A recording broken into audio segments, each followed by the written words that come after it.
काँग्रेसनं तुम्हाला उमेदवारी जाहीर केली, एमआयएमच्या नेत्यांना भेटण्याचं कारण का तुम्ही प्रवेश देखील केल्याचं कळतंय, काय म्हणतो? मी माझा पक्ष प्रवेश आता अनवर सादात साहेबांच्या आणि शाब्दी साहेबांच्या हस्ते झालेला आहे आणि बाकीचे काही डिटेल्स असतील म्हणजे तुम्हाला जर अधिकृत असेल तर तुम्ही 4 वाजता त्याच्या संदर्भात तुमच्याशी प्रेस घेऊन सांगते. खरं तर कालच तुम्हाला काँग्रेसकडनं उमेदवारी जाहीर झाली होती, मग परत एम आयमध्ये जाण्याचा का प्रबंध?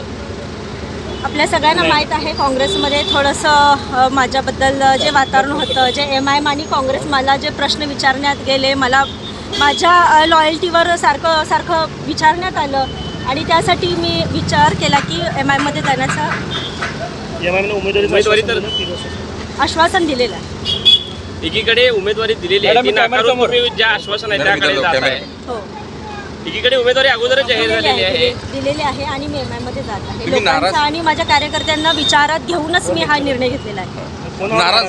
नाराज मी नाराज कोणावर नाही, फक्त लोकांचे प्रश्न आणि आमच्या सगळ्या कार्यकर्त्यांचे माझे जे वेल विशर्स असतील, सपोर्टर्स असतील, त्यांना मी त्यांच्या विश्वासात घेऊनच मी हा म्हणजे तुम्ही खासदार प्रणिती शिंदे यांच्या अतिशय विश्वासू होता, त्यांच्या जवळ होता, तर त्यांच्यासोबत काय तुमच्या शाब्दिक चकमक वगैरे झाली, खटके उडाले काय? निष्ठेवर प्रश्न माझ्या निष्ठेवर सारखं प्रश्न विचारण्यात गेले. मी 1000 वेळा सांगितले, 1000 वेळा चेतन भाऊंशी बोलले, 1000 वेळा एलगुलवार सरांशी बोलले, तरी पण माझ्यावर प्रश्न विचारण्यात गेले आणि तरी देखील मी एवढी लॉयल्टी मी क्लिअर केली.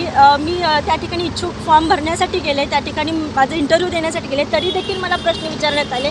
तर त्यासाठी मी थोडंसं मानसिक माझी मेंटली परिस्थिती थोडी वीक होती, त्यासाठी मी एम पक्षात प्रवेश केला. खासदारांवर नाराजी आहे का? नाही, नाराज काही नाही आहे, पण फक्त त्यांचं माझ्याबद्दल जे हे होतं त्यासाठी मी थोडी काँग्रेसकडनं निवडून येणार नाही असं तुम्हाला काय म्हणजे विश्वास हे वाटतं? काँग्रेस कारण बघा, व्यक्ती जसे लोक काम करण्यावर विश्वास ठेवतात आणि इन्सानियत माझा धर्म आहे आणि मी लॉयल्टी माझी आयडिओलॉजी नेहमी सेक्युलरच असणार आहे. पक्ष बदलला म्हणून माणूस बदलत नसतो आणि काम करण्यावर लोक माझा भरोसा करतात. त्यासाठी पक्ष कुठला का असेना लोक माझ्याला मदत करतात. ओके.